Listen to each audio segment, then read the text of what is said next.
Shalom à toutes et à tous et bienvenue à l'émission Dis-moi Pasteur. Bienvenue à votre émission qui est véritablement une plateforme pour vous permettre de poser toutes vos questions relatives à votre vie chrétienne et nous, du coup, avec tous les éléments de réponse que nous apportons, d'édifier le plus grand nombre. Vous êtes de plus en plus nombreux à nous suivre et à nous envoyer vos témoignages et nous bénissons véritablement le Seigneur pour cela. Aujourd'hui, nous venons avec une nouvelle question qui nous permettra de davantage grandir avec notre Dieu. Alors aujourd'hui, la personne du coup qui nous a envoyé la question dit « J'ai du mal à changer mes mauvaises habitudes, que dois-je faire ?» J'ai du mal à changer mes mauvaises habitudes, que dois-je faire? Vous vous êtes sûrement déjà posé la question de savoir comment davantage s'améliorer pour plaire à Dieu. Et aujourd'hui, pour répondre à toutes ces questions, pour véritablement adopter de nouvelles habitudes pour plaire à notre Dieu, nous avons le pasteur Pascal. Shalom, pasteur. Shalom Lo et shalom encore, chers internautes. Alors, merci encore une fois d'être là et nous croyons que nous allons véritablement être bénis. Nous allons véritablement être bénis à travers cette question. Juste là, comme ça, pour commencer, qu'est-ce qu'une habitude? D'accord. Alors, je vais droit au but. Une habitude, c'est une aptitude qu'on acquiert, qu'on arrive à acquérir en pratiquant de manière répétitive et régulière un certain nombre d'actions. Donc, une habitude, c'est plusieurs actions. Je les ai tellement faites de manière répétitive que c'est devenu une habitude. Donc, en fait, je peux dire, c'est une aptitude qui me permet d'accomplir facilement ou de faire les choses naturellement parce que j'ai développé des actions répétitives qui ont transformé ces actions-là à une aptitude. Donc voilà, pour faire quelque chose, tiens, il a l'habitude, il peut le faire. Pourquoi il a l'habitude? Parce qu'il a développé une aptitude qui lui permet de mettre en place un certain nombre d'actions et qui lui ont permis de pouvoir développer cette facilité-là dont on parle. Donc voilà. D'accord. Quelle est la différence entre une bonne et une mauvaise attitude? D'accord. Déjà, il y a une précision. Donc, les gens ne naissent pas avec des habitudes. Donc c'est sur le chemin de la vie que nous développons des habitudes. Au travers de l'éducation, la culture, les enseignements, les choix que nous faisons nous-mêmes sur la vie. Donc, les gens ne naissent pas avec ça. Ça nous permet de comprendre que l'environnement dans lequel nous grandissons, l'éducation, les pensées que nous développons, nous amèneront à développer des habitudes, comme je l'ai dit, des actions, à poser des actions qui seront mauvaises ou bonnes selon l'environnement. Il y a des environnements où mentir, ce n'est pas mauvais. Donc, la personne qui a l'habitude de mentir dans un environnement où le mensonge est normal, on ne dira pas c'est une mauvaise habitude.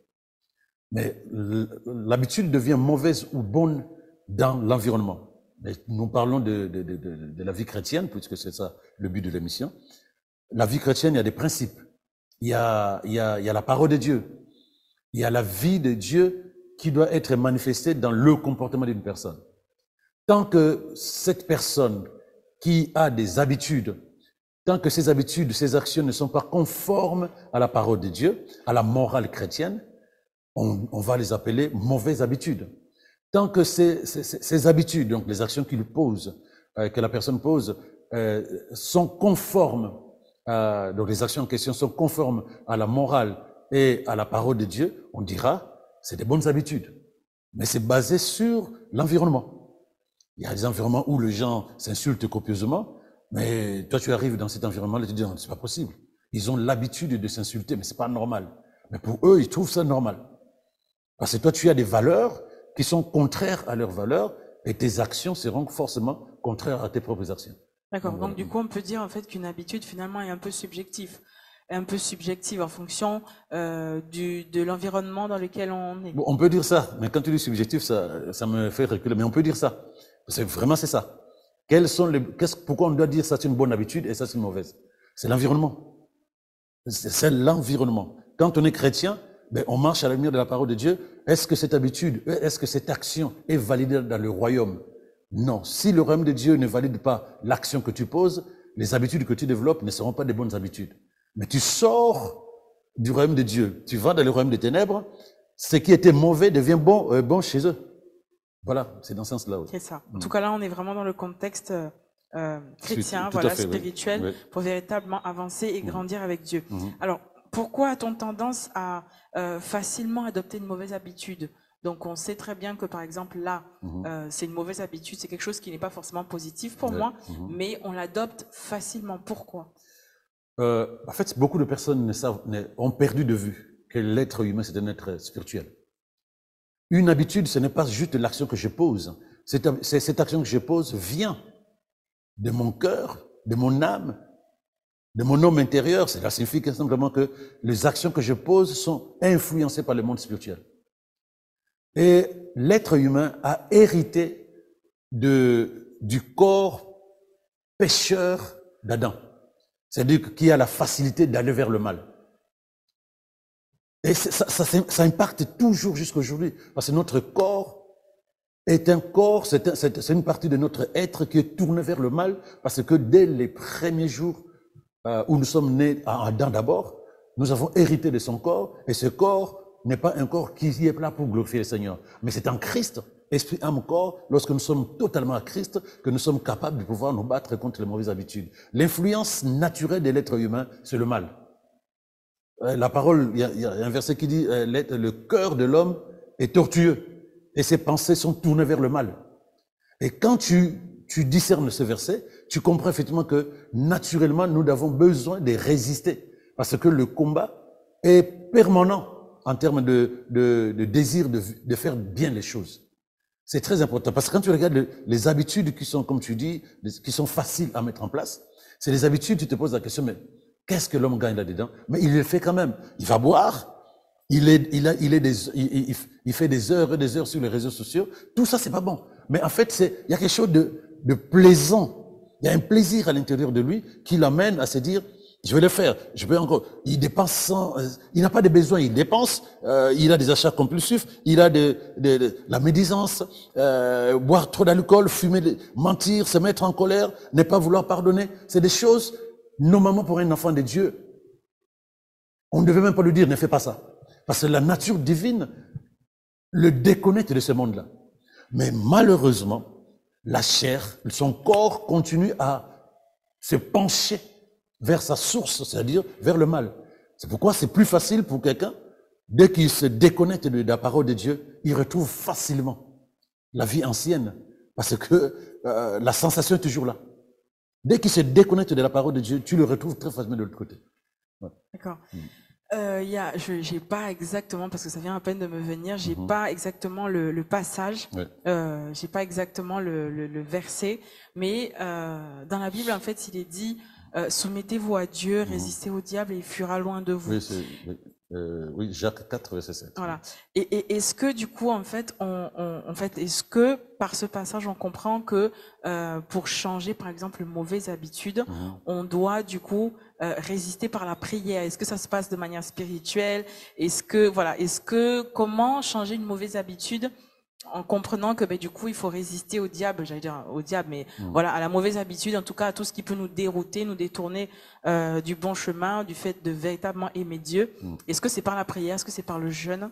Mais il faut déjà, je reprécise que il y a un lien étroit entre les habitudes et l'influence démoniaque, les mauvaises habitudes. Il y a un lien. C'est ce que j'appelais tout à l'heure une influence. Donc si maintenant je veux vivre une vie de bonnes habitudes, il faut que je cherche une autre influence, celle de la parole et de l'Esprit de Dieu. Il faut vraiment que les internautes comprennent cela. Les habitudes mauvaises ne sont pas juste des actions que je pose. Qui m'a influencé? Pourquoi j'ai du mal à m'en débarrasser? Parce que c'est aussi une prison spirituelle, les mauvaises habitudes.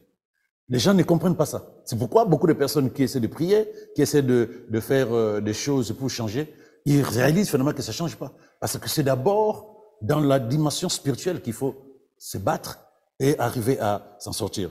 Donc, ce lien entre les mauvaises habitudes et l'influence démoniaque est avéré. Donc, pour arriver à changer cela, évidemment, il faut des actions spirituelles. La prière, ça peut participer. La parole, mais surtout la parole de Dieu. Parce qu'il y a un verset qui le dit assez bien, un verset 21, je peux le lire celui-là. C'est pourquoi rejetez tout ce qui salit. tous les excès dus à la méchanceté. Accueillez avec humilité la parole que Dieu plante dans vos cœurs, car elle a le pouvoir de vous sauver. Changer d'habitude mauvaise en des bonnes habitudes, c'est du salut, c'est être sauvé. Mais il dit ici, il faut que nous accueillions la parole qui a le pouvoir de nous sauver. Donc la parole de Dieu est la seule qui a cette capacité. Lorsque je prie dans la parole, lorsque je médite la parole, je suis capable lorsque je me soumets à la parole. Parce que les mauvaises habitudes, c'est quoi? C'est des actions. Si les mauvaises habitudes sont des actions, il faut que j'apprenne à agir.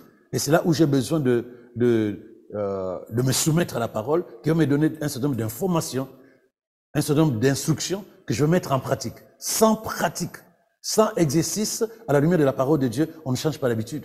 Là où une personne était appelée à mentir, c'était son habitude. Mais cette personne lit qu'il ne faut pas mentir. Elle a l'information. Le combat commence. Je le fais ou je ne le fais pas. Mais si je suis soumis, comme le verset que tu as pris, soumettez-vous à Dieu, si je me soumets à Dieu, je vais résister à Satan qui me dit, continue, ça t'a fait du bien, continue, les gens t'ont apprécié, continue. Le combat est là, mais tu résistes parce que tu as besoin de te soumettre à Dieu et tu verras que le diable fuira. Et c'est ça qui va nous amener progressivement à changer d'habitude. C'est pas juste une décision humaine. Les habitudes, c'est spirituel. Puisque ça fait notre vie. Ça fait notre vie. Donc, on dit que les habitudes, c'est une seconde nature. En fait, ça signifie simplement que ce que je fais par habitude devient ma vie. Donc, tant que je sais que ma vie est liée à ce que je fais, je sais que dans le monde spirituel, quelqu'un peut influencer pour que ma vie soit mauvaise ou bonne. Donc, voilà. D'accord. C'est vraiment important, en fait, de le comprendre. Moi, j'ai marqué soumission véritable à la parole. Tout à fait. Comment... là, comme ça, de manière pratique, vraiment, pour quelqu'un qui a du mal, en fait, à changer une mauvaise habitude qui est ancrée en elle, accro, vous avez parlé tout à l'heure du fait de boire, accro à la drogue, à la pornographie, aux jeux vidéo, à son téléphone. Comment, de manière concrète, en se soumettant à la parole, comment, de manière concrète, on peut changer ces mauvaises habitudes grâce à la parole? D'accord. Tout ce qui est spirituel a un pouvoir, a une puissance. Donc, lorsque l'ennemi influence une personne à poser des actes mauvais, qui deviennent des habitudes mauvaises, c'est une influence puissante. Cette personne est dominée. Mais lorsque nous sommes en Christ, il y a des choses qui sont passées. La Bible dit que le pouvoir de Satan sur nous a été détruit. Donc, il ne peut pas dominer sur nous. Il dit dans Galates 5, verset 24, « Ceux qui sont à Jésus ont crucifié la chair avec ses passions et ses désirs. » Donc, si nous sommes en Christ, les passions, les désirs et la puissance, l'influence puissante et négative de Satan sur nos vies, nous devons croire d'abord que cela a été brisé, détruit. Donc ça, c'est la première information que je dois avoir, moi, en tant que chrétien, pour que je me dise pas c'est difficile, que je me dise j'ai déjà essayé. Non. L'influence négative qui dominait sur moi dans les habitudes que j'avais, les mauvaises habitudes, je suis convaincu, parce que la Bible me le dit, que le diable et ses désirs et ses passions n'ont plus de pouvoir sur moi.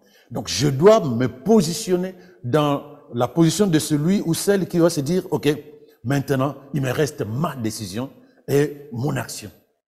Je ne veux pas voir ça comme si le diable avait encore un pouvoir en disant, je veux ne plus fumer. Et puis, je sens une influence forte, va acheter de la cigarette. Ça, non, ce pouvoir-là, la Bible me dit que ça n'existe plus sur ma vie si je suis en Christ. Mais oui. Okay. Et pourtant, je rebondis, hein, et pourtant, il existe des personnes, des chrétiens, parce que dire des personnes, c'est encore vaste, mais vraiment des chrétiens, des personnes qui sont dans l'église, qui ont entendu cette parole, qui ont peut-être donné leur vie à Christ, mais qui sont toujours, en fait, bloqués, qui sont dans une sorte d'incapacité, voilà, de prison, d'incapacité de sortir, en fait, de cet état. Donc, parce que comme je le disais, c'est spirituel. Il y a un lien entre l'influence démoniaque et les mauvaises habitudes. Un lien entre l'influence du Saint-Esprit et de la parole avec les bonnes habitudes. Ça, c'est avéré. Mais maintenant, cette prison, cette incapacité, il faut déjà qu'à l'intérieur de moi, je le reprends, que je sois convaincu de ce que Jésus a fait. Il m'a libéré. Et puis, il dit, ceux qui sont en Christ ont crucifié la chair, ses désirs et ses passions. Donc, si je sais que la chair qui m'a mené à poser des mauvaises habitudes, à développer des mauvaises habitudes, l'ego, le moi, qui m'a mené à développer des mauvaises habitudes, que leur pouvoir a été détruit en Christ, je suis informé. Mais il me faut maintenant agir. Le verset que tu as pris tout à l'heure, soumettez-vous à Dieu, signifie, je n'ai plus d'autres influences. La seule influence à laquelle je vais obéir, c'est l'influence de l'Esprit de Dieu qui est contenu dans sa parole. C'est à moi. Mais comment on sait qu'un chrétien, puisque tu parles de chrétien, est soumis à Dieu? Être soumis, c'est j'obéis à celui à qui je suis soumis. Donc si je suis soumis à Dieu, c'est que j'obéis sans me poser des questions, sans rébellion, sans résistance, j'obéis à l'esprit qui est dans la parole. Donc quand la parole me dit pardonne, je pardonne, je me bats. C'est là où il y a la résistance. Maintenant, c'est toi qui dois résister à l'influence de Satan, qui va essayer de te faire comprendre, non mais on a vécu ensemble avec ces caractères-là, on a vécu ensemble avec cette habitude-là, pourquoi tu veux changer ça? Et puis tu vois que ça t'a fait du bien, tu vois comment ça t'a apporté de la gloire vis-à-vis des hommes. Mais toi, c'est là où tu as besoin de résister. Résister, je refuse de t'entendre. Surtout que la Bible me dit que tu n'as plus de pouvoir sur moi. Je refuse de t'entendre et je me soumets à Dieu. Ce n'est que comme ça que la victoire viendra. C'est un véritable combat, en fait, finalement. Le combat a été gagné par Christ, parce que la Bible dit que ceux qui sont en Christ ont crucifié la chair. La chair, c'est-à-dire que cette chose qui nous amène à vouloir nous faire plaisir nous-mêmes ou à obéir à Satan.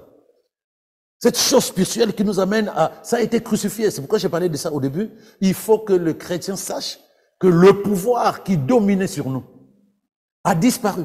Mais comment, du coup, il y a encore une sorte de pouvoir? Parce que, du coup, la personne qui, je sais pas, se retrouve dans une sorte de prison, elle, non, je pense pas qu'elle est en train de faire exprès, je pense pas qu'elle veut se soumettre à cette sorte d'autorité. Et pourtant, il y a une sorte de pouvoir encore qui règne sur ces personnes. Mais quand la Bible te dit que tu as l'autorité sur Satan, Luc 10, verset 19, Jésus te donne le pouvoir sur Satan et sur toutes les puissances des ténèbres. Si tu le crois, tu es capable de te dire, je me lève contre tout pouvoir démoniaque parce que j'ai l'autorité. Mais qu'est-ce qui t'amène à te lever contre? La connaissance, mais surtout l'adhésion à la vérité de cette parole. Les gens qui sont encore en prison dans des habitudes qu'ils ont du mal à lâcher, ce n'est pas parce que le diable a encore un pouvoir sur eux. Le diable a encore un pouvoir sur eux parce qu'ils n'ont pas adhéré à la vérité que la parole leur a apportée. En disant, le diable qui vous influence, en réalité n'a plus de pouvoir. Donc, si vraiment tu veux pas ça, tu es capable de dire, je ne veux pas. Parce que, en vérité, il ne peut pas imposer sa volonté sur un chrétien. Il ne peut pas imposer sa volonté sur un chrétien. Donc, cela signifie quoi? C'est le chrétien lui-même qui se livre.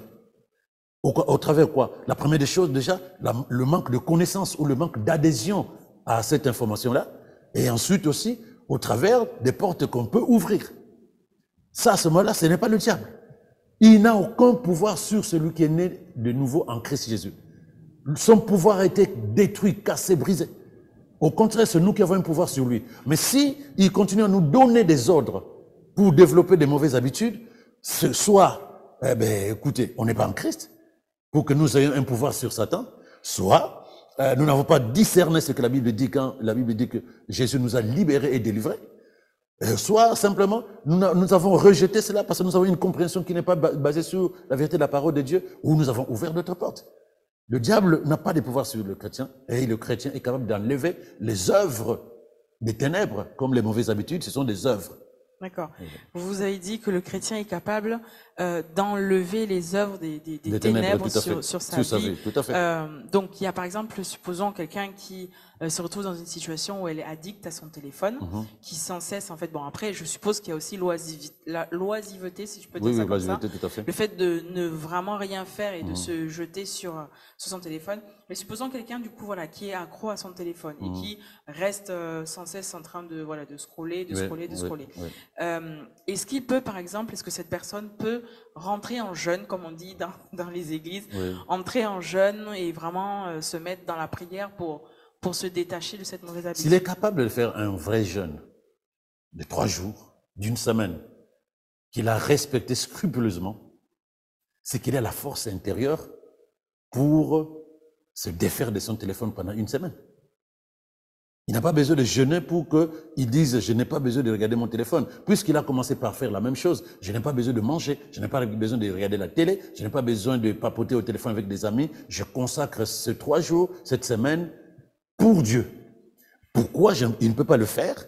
Juste pour dire 3 jours, pas de téléphone, 1 semaine, pas de téléphone. Parce que en réalité, nous sommes capables à l'intérieur de nous de prendre la bonne décision. Je ne sais pas si je me fais comprendre. Oui, mais tout à l'heure, vous avez dit que c'est une sorte de forteresse et que c'est vraiment spirituel. Cette forteresse est capable d'être renversée par la parole de Dieu et par le Saint-Esprit. Notre capacité est dans la parole. La Bible dit dans Jérémie 1, verset 8 à 9, que Dieu a pris sa parole, il l'a mis dans notre bouche et il nous dit, je vous confie une mission pour détruire, déraciner, anéantir, ruiner.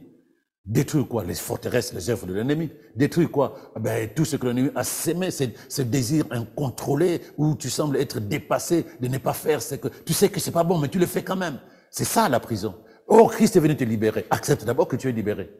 Et ensuite, commence déjà à dire, maintenant, il me reste ma part à moi. Quand Jésus libérait les gens qui avaient le corps malade, il leur disait, OK, la parole est proclamée. Je le veux, sois guéri. Et ensuite, il leur demandait quelque chose. Lève-toi. Donc, si celui qui veut se déconnecter de l'addiction du téléphone ne pose pas l'acte en disant, mon téléphone, je pose dans la valise, je ferme, je prends la clé, je mets de côté, et quel que soit le picotement à l'intérieur de moi, je ne toucherai pas. C'est ça qu'on appelle résister au diable. Je ne touche pas. Parce que si cette personne qui veut jeûner arrive à bien jeûner, cette personne a la discipline du jeûne, il arrive à accomplir ça, elle peut ne pas réussir à régler son problème d'addiction du téléphone. Pourquoi? Parce qu'il pense qu'en priant comme ça, en faisant comme ça, les choses de manière spirituelle vont se mettre en place. Non. Il dit résistez. Il dit revêtez-vous de la nouvelle nature, à commencer par quoi? Ôtez la vieille nature. Donc nous avons des actions à poser. Je reviens sur le téléphone. Je ne sais pas pourquoi, mais ça picote. Il faut que je tienne le téléphone, je touche le téléphone. OK. Je veux jeûner pendant 3 jours. Et je fais bien mon jeûne. Cela signifie que j'ai des capacités de me défaire de la nourriture, de la télé, de tout ce qui pouvait me distraire. Si j'ai cette capacité-là, pourquoi je ne vais pas l'utiliser pour dire, mon téléphone, je le mets de côté? 3 jours, 1 semaine. J'ai toujours dit aux gens, si vraiment c'est si important que ça, la personne qui t'a appelé, qui t'a manqué, va te laisser un message jusqu'à ce que tu auras envie de toucher ton téléphone. On n'est pas obligé de regarder s'il y a quelqu'un qui m'a envoyé un message ou pas. C'est ça la dépendance, c'est ça la prison, c'est ça l'influence. Mais quand je dis je perds mon téléphone aujourd'hui, un exemple. J'aurai le nouveau téléphone dans 2-3 jours. Pendant ce temps, je fais quoi? Mais on ne meurt pas. Et même les gens qui nous ont manqué, on leur dira, voilà, j'ai perdu mon téléphone, j'ai acheté un nouveau téléphone, voici le nouveau numéro. Mais pendant ce temps, le monde a continué à vivre. Pourquoi? Cette influence-là, nous ne pouvons pas comprendre ça comme ça. Donc, en gros, celui qui veut jeûner pour arrêter une mauvaise habitude, commence déjà par se dire, cette force que j'ai de jeûner, c'est la même force aussi pour dire haro aux mauvaises habitudes. Puisque en moi, celui qui est en moi est plus fort que celui qui est dans ce monde. Donc, je suis fort, je suis capable. Amen, amen. Vous avez dit tout à l'heure, vous avez parlé de la parole, de la soumission à la parole, et le fait de véritablement, en fait, exercer, voilà, exercer la parole. Pourquoi, même lorsqu'on a du coup déjà adopté de bonnes habitudes et qu'on est sur le bon chemin, on se dit, mais là c'est bon, c'est lancé. Pourquoi il suffit en fait d'une sorte de petit relâchement pour perdre en fait ce qu'on avait déjà mis en place? Je reviens, ce verset est très important, le verset que tu as donné. Résister signifie simplement que les choses ne seront pas forcément aisées au départ. On a cette liberté, on a cette facilité, pardon, de pouvoir faire des choses. Mais pour les défaire, c'est très difficile, quel que soit. Pour défaire une action, c'est difficile. Mais il faut que j'aie un intérêt plus grand par rapport à l'habitude que j'ai mis en place pour que je sois capable de pouvoir me donner la force. La personne qui était addicte de son téléphone, quelle est la raison pour laquelle elle veut abandonner cette habitude? Pourquoi elle veut se débarrasser de cette habitude? C'est elle qui sait. Parce qu'elle a perdu du temps. Si c'est un étudiant, elle a perdu du temps, elle a raté des examens parce qu'elle est restée sur son téléphone pendant des heures et des heures. Elle a une raison, cette personne a une raison d'arrêter avec le téléphone, de se discipliner avec le téléphone pour qu'elle ait du temps pour ses études. On ne change pas d'habitude juste parce qu'on a envie de changer. Il faut que je sente que quelque chose ne va pas, que je suis en train de me faire du mal, je suis en train de me détruire, puisque les habitudes font la vie, je suis en train de détruire aussi ma vie au travers de ces habitudes qui sont devenues des addictions, une prison. C'est ma vie qui est en train de se casser la figure. Donc c'est à moi de faire ce bilan. Quelles sont les conséquences de ces mauvaises habitudes dans ma vie spirituelle, dans ma vie de tous les jours, dans mon travail, dans ma vie sociale? Il y a forcément des conséquences. On ne fait pas les choses, l'âme à l'intérieur semble être... Mais quand il sort là, il y a parfois des regrets. On dit, purée, j'aurais pas dû, j'ai passé trop de temps, demain je vais faire autre chose. Mais ça ne se dit pas comme ça. Il faut maintenant que tu rentres dans la dimension spirituelle parce que c'est spirituel. Donc en fait, la chose la plus importante, c'est de se poser la question, quelles sont les conséquences de mes mauvaises habitudes dans ma vie? Parce que les habitudes font la vie d'une personne. Mais au départ, on ne sent pas ça. Au départ, c'est un plaisir de l'âme, mais qui n'est pas forcément le plaisir de ma vie, et surtout pas de mon esprit. Donc lorsque une personne veut changer les habitudes, cette personne doit être amenée à réaliser que ces habitudes mauvaises qu'il a adoptées depuis un moment lui ont fait plus du mal que du bien. Je parlais tout à l'heure de cet étudiant qui passe du temps sur son téléphone, sur les réseaux sociaux, qui rate ses examens. Si il ne voit pas le mal que cela a fait, il n'aura pas le courage de vouloir changer. De toute mauvaise habitude amène des conséquences néfastes dans la vie d'une personne. Si on n'a pas compris cela, on n'aura pas le courage, la volonté, le désir de changer les choses. Mais au départ, on ne sent pas ça. C'est dans les bilans de chaque jour, de chaque mois, de chaque année, quand on fait le bilan, on dit, OK, j'ai raté des choses. Pour quelle raison? Je passais plus du temps à faire autre chose que ce que je devais faire. Mauvaises habitudes que j'ai développées, parce qu'aujourd'hui, pour le chrétien, les mauvaises habitudes, c'est tout ce qui ne glorifie pas le Seigneur, mais tout ce qui n'amène pas ma vie à être une vie pour la gloire de Dieu. Tant que ma vie n'est pas pour la gloire de Dieu, je suis en train de fonctionner avec des habitudes mauvaises. Parce que les bonnes habitudes m'amènent dans la parole avec le Saint-Esprit et je pose des actes qui glorifient le Seigneur. Je pose des actes, je prends des décisions qui glorifient le Seigneur. Je fais de Dieu et de sa parole ma priorité. Donc c'est ça qui va amener quelqu'un à dire j'ai des bonnes habitudes. Mais si c'est pas le cas, c'est des mauvaises habitudes et cette personne, pour qu'elle change, il faut qu'elle voie. C'est facile de voir les conséquences derrière une mauvaise habitude. Il y a toujours des conséquences néfastes derrière une mauvaise habitude. Et c'est ça qui va amener quelqu'un à se dire non, il faut que j'arrête ça. Il faut que j'arrête ça. Voilà. Quelqu'un qui, par exemple, est très, parce qu'il y a des personnes qui sont très carrées, très réglo, qui sont, voilà, qui n'aiment pas changer leurs habitudes. C'est vraiment tous les jours, par exemple, je sais pas, croissant, qui mangent tous les jours à 20h. Comment, du coup, ces personnes-là, en fait, peuvent arriver à changer de façon, pas forcément eux-mêmes, hein, je veux dire, un chrétien lambda, comment est-ce qu'il peut, en fait, arriver, du coup, à adopter, là, vous avez parlé de la parole, vous avez parlé de méditation, mais est-ce qu'il y a d'autres moyens pour adopter une nouvelle habitude? Les scientifiques, pardon, parlent de 21 jours, de 66 jours. Oui. Est-ce que, en lisant la parole pendant 21 jours, on nous assure derrière que, bon, derrière, ce sera ancré? Je répète que les habitudes sont sous l'influence spirituelle. L'être humain, c'est un être spirituel.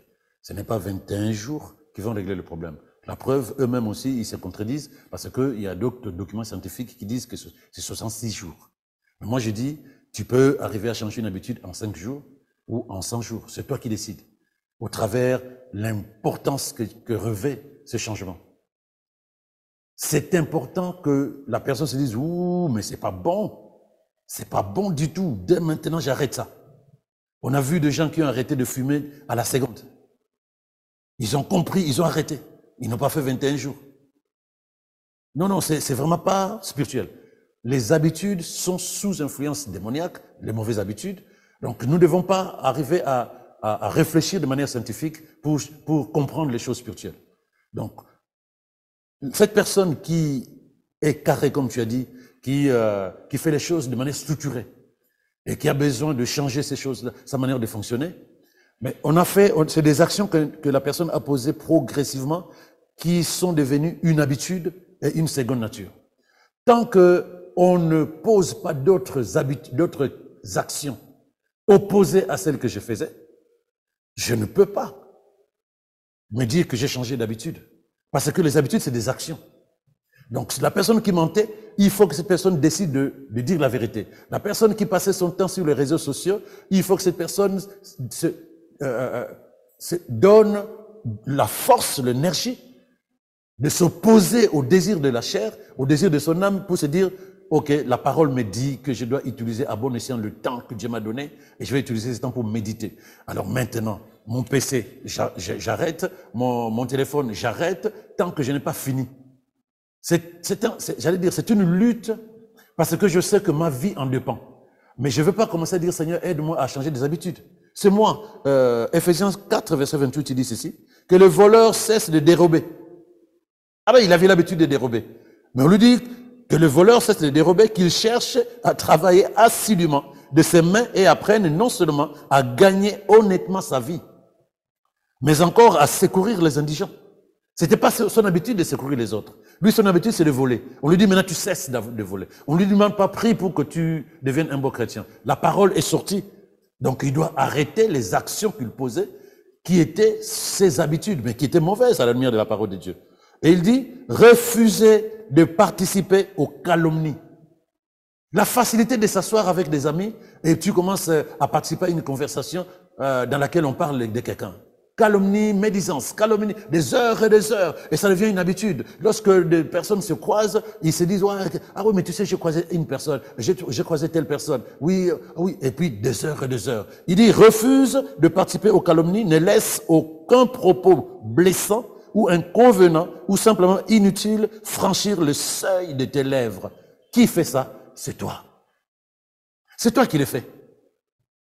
Le jeûne, c'est une manière de te faire comprendre que si tu es capable de faire un jeûne avec discipline, tu es capable de prendre une décision avec discipline comme le téléphone, la calomnie, le mensonge, le manque de pardon. Et il termine, que chacune de vos paroles contribue au progrès spirituel des autres. Dites à propos, elles pourront être le moyen par lequel Dieu bénira ceux qui vous entendent.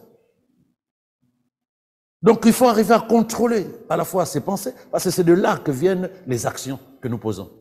Je dois contrôler les pensées. Je ne peux pas dire non, mais je ne comprends pas pourquoi je ne change pas cette habitude. Tu l'as déjà essayé ou c'est juste un désir?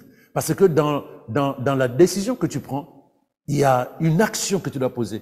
Il n'y a jamais de décision sans action. Jamais de décision sans... Donc la personne qui se dit j'ai pris la décision de ne plus fumer, il faut le regarder. Est-ce qu'il passe devant le tabac, il achète ou pas? Non, c'est une bonne décision. L'action, je ne passe plus devant le tabac. Spirituellement, c'est ça. Donc Dieu, il est dans la parole, il dit, le voleur doit cesser de dérober. Le menteur, il arrête de mentir. Celui qui se met en colère, qu'il arrête d'être en colère. Celui qui ne pardonne pas, qu'il arrête de arrêter. La parole nous aide. Mais il nous faut la décision, c'est-à-dire l'action. Puisque les mauvaises habitudes sont venues par des actions. Les bonnes habitudes viendront non pas parce que nous avons prié, mais parce que nous posons des actions opposées à celles que nous posions avant, qui nous amenaient à vivre avec des mauvaises habitudes. J'allais dire, pendant que vous étiez en train de parler, il y a également, en fait, du coup, l'engagement de la discipline pour derrière, véritablement, donc, décider derrière de changer. Voilà, c'est ça. Décider de changer, en fait, une mauvaise action, adopter une nouvelle habitude, et du coup, en fait, se discipliner et s'engager pour véritablement... Le diable, la Bible dit que le diable, dans 1 Pierre 5:8, il rôde. Rôder signifie qu'il tourne autour de la personne qui prend des nouvelles décisions, qui veut développer de nouvelles décisions, des nouvelles habitudes. Il rôde. Il sent une distraction. Ou bien lui-même va chercher à te distraire, à te séduire. Mais la Bible dit, soyez vigilants. Il rôde, il cherche qui va se laisser dévorer. Donc, sans discipline, il n'y a pas succès. Dans n'importe quel couloir de la vie d'une personne. Professionnel, social, scolaire, ou spirituel. La discipline, c'est ces règles que je me donne pour arriver à accomplir un but, pour arriver à atteindre un objectif, mais c'est des règles que je m'engage à respecter de manière scrupuleuse Personne ne doit me déconnecter. Parce que c'est moi qui prends la décision. Je connais l'importance de la décision que je prends. Mais si l'ennemi sait aussi que cette décision est importante pour moi, il aura envie de me distraire. Il va envoyer des gens. Il va essayer de me distraire moi-même par des choses qui m'intéressent. Mais moi, je connais l'importance de l'objectif que je vais atteindre. J'ai pris la décision de ne plus faire ce que je faisais avant, mais je dois aussi prendre la décision de le faire dans la discipline. Tant que je ne le fais pas dans la discipline, je ne peux pas m'en sortir. Il n'y a aucun succès sans discipline. Aucun. Donc c'est nécessaire. Donc je disais que la discipline, c'est cet engagement qu'on prend. On se donne des règles, on se donne des principes, et on s'engage à les respecter scrupuleusement, parce que grâce à ces principes, à ces règles, je suis à même de pouvoir atteindre mon objectif. C'est capital. Alors, on arrive à la fin, mais pour véritablement, j'allais dire vraiment profondément faire asseoir tout ce qu'on vient d'entendre, comment, on va revenir dessus, hein, parce que du coup, il faut vraiment en fait le comprendre et le faire asseoir à l'intérieur de nous. Comment changer ces mauvaises habitudes? Est-ce qu'il y a un moyen je veux dire, comment changer ces habitudes par la parole? Est-ce qu'il faut commencer par l'Ancien Testament, le Nouveau Testament? Est-ce qu'il faut, comment faire pour se l'approprier? Par exemple, par rapport aux promesses de Dieu, par rapport à si on veut changer, je sais pas, le mensonge, le vol, les addictions, jeux vidéo. Comment s'approprier la parole pour sortir véritablement de mauvaises habitudes?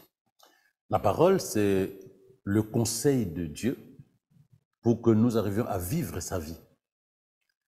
C'est le manuel qu'il nous a donné pour savoir qu'est-ce que nous devons faire, comment nous devons le faire. Et dans toute la Bible, Dieu donne des conseils aux êtres humains pour qu'ils arrivent à se déconnecter de l'influence satanique et qu'ils soient capables de pouvoir vivre la vie qu'il a planifiée pour eux. Donc lorsque je dis tout à l'heure que la parole est capable de pouvoir amener quelqu'un à changer d'habitude, la parole s'oppose à la vie du monde. Lorsque je me soumets à la parole, je ferai ce que me dit la parole qui sera forcément opposé à la vie du monde. Et maintenant, ce qui importe, c'est parce qu'une habitude, c'est parce que nous posons une action de manière répétitive. Donc si j'ai développé des mauvaises habitudes de manière répétitive, au travers des actions que j'ai posées de manière répétitive, je dois aussi apprendre, décider plutôt, de poser les actions que la parole me demande de poser de manière répétitive jusqu'à ce que mon esprit, mon âme ne soit plus que des instruments de manifestation de la pensée et de la volonté de Dieu. Tu prends un verset comme voilà, le verset Colossiens 3, verset 5. Il dit ceci: faites donc mourir tout ce qui est terrestre en vous. On est enfant de Dieu. On ne peut pas continuer à fonctionner avec le principe de ce monde, avec le comportement des gens de ce monde. Il dit faites mourir ce qui est terrestre en vous. C'est-à-dire que détruisez tout ce qui vous amène à vous comporter selon les pensées de ce monde. L'immoralité, l'impureté, les passions, les mauvais désirs, l'avarice, l'idolâtrie. Ce sont de telles fautes qui attirent la colère de Dieu sur ceux qui s'opposent à lui. Parce que lorsque nous développons des mauvaises habitudes, c'est que nous sommes opposés à Dieu. Ça signifie simplement que nous ne marchons pas selon sa parole. Nous marchons selon notre désir, notre ego et l'influence de ce monde. Et il continue. Il dit, voilà comment vous vous conduisez autrefois, quand votre vie était dominée par les péchés, au pluriel. Donc, dominée. Et je dis tout à l'heure que la chair, l'outil que le diable utilisait pour nous dominer, est à la croix en Jésus. Donc, nous devons accepter que nous sommes capables de nous débarrasser. C'est pourquoi je dis, je devais le dire peut-être au début, changer des habitudes, non. Je me débarrasse des anciennes habitudes. C'est quelque chose qui est venu sur ma vie, que je peux enlever. Parce que je sais que c'est pas bon. Je me débarrasse. Ils disent, c'est comme ça que vous êtes en train de vous comporter lorsqu'il y avait le péché, le mal dominait sur vous. Or, le mal ne peut plus dominer sur vous. Vous ne pouvez pas accepter que les habitudes mauvaises, les œuvres mauvaises continuent à fonctionner dans votre vie alors que vous êtes de Dieu. Il dit, voilà comment vous vous comportez. Mais maintenant, rejetez tout cela la colère, l'irritation, la méchanceté, le mensonge, qu'aucune insulte, parole grossière ne sorte de votre bouche. Ne vous mentez pas les uns les autres, car vous avez abandonné votre vieille nature avec ses habitudes. Vous avez abandonné votre vieille nature avec ses habitudes. Les habitudes mauvaises sont censées être dans la chair, et la chair est à la croix. Nous sommes appelés à vivre avec des habitudes nouvelles qui sont influencées par la parole de Dieu. Il dit, ne vous mentez pas parce que ces choses-là, car vous avez abandonné votre vieille nature avec ses habitudes. Vous vous êtes revêtus de la nouvelle nature, vous êtes des êtres nouveaux que Dieu, votre Créateur, renouvelle continuellement à son image pour que vous le connaissiez parfaitement. Tant qu'on n'a pas cette compréhension spirituelle des habitudes, on va se battre pour arrêter de fumer, arrêter de ne plus faire ceci, arrêter de médire. On n'arrête pas, on se débarrasse. Mais dans la conscience spirituelle, nous devons savoir que c'est dans notre ancienne nature. Ces habitudes mauvaises, parce que c'était la nature qui obéissait à Satan. Nous, on est ces gens qui obéissons à Dieu en nous soumettant à sa parole. Nous ne pouvons pas à la fois nous soumettre à Dieu et continuer à vivre des mauvaises habitudes qui signifie que nous continuons à obéir à Satan. La chair a été crucifiée. Nous avons crucifié la chair et ses désirs et ses passions à la croix lorsque nous avons accepté Christ comme Seigneur et Sauveur. Ça, c'est très important de comprendre cela. Voilà ce que je peux répondre par rapport à ça. Alors, on arrive à la fin. Pour terminer, comme d'habitude, vous allez tout simplement vous adresser à ceux qui nous écoutent ce soir, à nos chers internautes qui sont nombreux connectés et qui se disent, mais voilà, moi je me retrouve dans une situation où j'ai véritablement du mal à en sortir. J'ai essayé plusieurs fois et je suis retombé dans les mêmes travers, dans les mêmes défauts. Je n'arrive pas à sortir de là. Que faire? D'accord. Donc, pour la personne qui veut se débarrasser de ses habitudes mauvaises, la première des choses déjà, pose-toi la question, comment es-tu arrivé à ça? Parce que comme je le disais, les habitudes, on n'est pas né avec. Comment es-tu arrivé à ça? Comment es-tu arrivé à agir de cette manière-là? À poser ces actions qui sont devenues difficiles à enlever. Mais gloire à Dieu. Dès le moment où tout est spirituel, la libération, la délivrance est spirituelle. Donc quand tu poses cette question, regarde aussi les conséquences. Peut-être que pendant longtemps, tu ne voyais pas les conséquences. Parce que tu n'auras pas la force, l'énergie, la volonté de changer si tu ne vois pas le dégât que ces habitudes-là sont en train de faire dans ta vie. Il y a des dégâts, peut-être que tu vois déjà. Il y a des ratés, il y a des échecs. Peut-être que tu perçois déjà.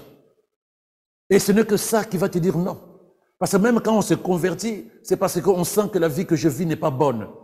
Changer des habitudes pour développer de nouvelles habitudes, des bonnes et nouvelles habitudes, il te faut obligatoirement réaliser, faire un bilan de ton comportement, de tes actions, de tes habitudes et voir les conséquences, l'impact dans ta vie. Parce que, comme dit la Bible, fais attention, dans Proverbe 4, verset 23, fais attention à ce que tu as, c'est à quoi tu penses dans ton cœur, car ta vie en dépend. Même le monde dit que les habitudes, c'est une seconde nature, c'est ta vie. C'est ta vie. Donc, comment tu es arrivé là-bas? 2, est-ce que tu vois les dégâts que ça fait à l'intérieur de toi, dans ta vie de tous les jours? Il y en a. Même l'histoire des téléphones, 2 heures de téléphone, tu verras que tu as raté quelque chose que tu aurais pu faire, qui est plus important que le temps que tu as passé sur les réseaux sociaux. Et troisièmement, décide, s'il te plaît. Décide, prends la décision d'arrêter. Une décision est suivie d'une action. Les mauvaises habitudes sont arrivées parce que tu posais des mauvaises actions de manière régulière. Et c'est devenu des habitudes mauvaises. Tu ne peux pas chercher à développer de nouvelles habitudes juste parce que tu as prié, juste parce que tu as lu la Bible. Non, ce que la Bible te dit, tu te soumets et tu mets en pratique. Ces actions que tu poses en mettant en pratique la parole de Dieu vont progressivement devenir tes habitudes nouvelles. C'est difficile de se réveiller à 6 heures pour méditer la parole de Dieu. Il y a 17 000 raisons influencées par Satan et la chair. Mais rappelle-toi que la chair est à la croix. Elle ne doit plus continuer à t'influencer. Rappelle-toi que Satan n'a plus de pouvoir sur toi. Il ne peut plus continuer à te donner des ordres. Donc, si tu dois mourir parce que tu te réveilles à 6 heures, meurs. Mais je te garantis que tu ne mourras pas. Tu ne mourras pas. C'est l'impression que Satan te donnera en te disant, hey, tu vas voir, c'est difficile, toute la journée tu seras mal, tu auras du mal à te tenir. Tu dis, va te faire voir. C'est pas vrai. Et quand tu sors de là, une fois, deux fois, troisième fois, c'est ça qu'on appelle résister au diable. Et il va fuir loin de toi. Mais continuez à rester dans la parole, bien-aimé, continuez à rester dans la parole, c'est ce qu'on appelle soumettez-vous à Dieu. Donc prends la décision, tu dis simplement, je décide d'arrêter ça. Je décide, non pas Seigneur, donne-moi la force et d'arrêter. Tu l'as, cette force à l'intérieur de toi. Car le Saint-Esprit, tout puissant de Dieu, est au-dedans de toi. Tu l'as. Il te reste juste une décision. Prends cette décision. Ne cherchez pas des échappatoires, ne cherchez pas des raisons. Je veux arrêter cette mauvaise habitude au nom de Jésus, dès maintenant. Et je laisse l'Esprit me guider. Je laisse l'Esprit me guider. Je ne veux plus obéir au penchant, au désir de la chair et de l'influence de Satan. Je veux dorénavant obéir à la parole de Dieu. Ce que la parole me demande, c'est ce que je ferai dorénavant. Là, c'est une décision. Maintenant, il te reste quoi? Les actions. Et là, à ce moment-là, c'est là où commence la lutte. Mais tu dis, ah non, avec Dieu, je vais faire des espoirs, je vais gagner. Parce que tu vas sentir, le changement est toujours difficile. C'est comme quelqu'un qui est habitué à boire. Quand on lui demande c'est vrai, c'est-à-dire d'arrêter la boisson, l'alcool, mais ces gens-là sont malheureux. C'est comme les gens qui prennent la drogue. Quand on leur demande d'arrêter la drogue, ils deviennent malheureux. C'est difficile. Mais dès qu'ils traversent ces moments de turbulence, ils sont totalement libérés. C'est ce que je déclare dans ta vie. Parce que les mauvaises habitudes, c'est ta vie. C'est ta vie, ici sur terre et dans le monde spirituel. Et qu'est-ce que je peux encore te dire là-dessus? Oui, commence le processus. Comme dit le verset de Jacques 4,7, commence la procédure. Médite dorénavant plus que d'habitude. Parce qu'il n'y a que la parole qui va te donner les instructions qui vont développer les nouvelles habitudes. Sans la parole, tu n'as pas la matière, l'influence qui va amener les nouvelles habitudes. N'oublie pas, tu es un être spirituel. Ce qui influence tes habitudes, tes actions, c'est ce qui vient du spirituel. Mais si tu laisses l'esprit, si tu laisses la parole de Dieu influencer tes pensées, ta manière de penser, tes actions seront sous influence de la parole de Dieu. Et ça va changer très rapidement les habitudes mauvaises pour les remplacer avec des bonnes habitudes. C'est pas un problème de 21 jours, 61 jours. C'est toi, ta volonté, ton désir puissant. Alors manifeste la liberté dans ces habitudes qui sont venues. Tu n'es pas né avec. Elles sont venues, tu peux aussi les enlever, te débarrasser de ça. C'est ce que je déclare dans ta vie au nom de Jésus. Amen, amen, amen. Je crois que vous avez véritablement été bénis et qu'à travers tous les éléments de réponse que nous avons reçus sur ce plateau, vous entrez dorénavant dans de nouvelles habitudes. Vous prenez la décision, en tout cas, de pratiquer de nouvelles habitudes.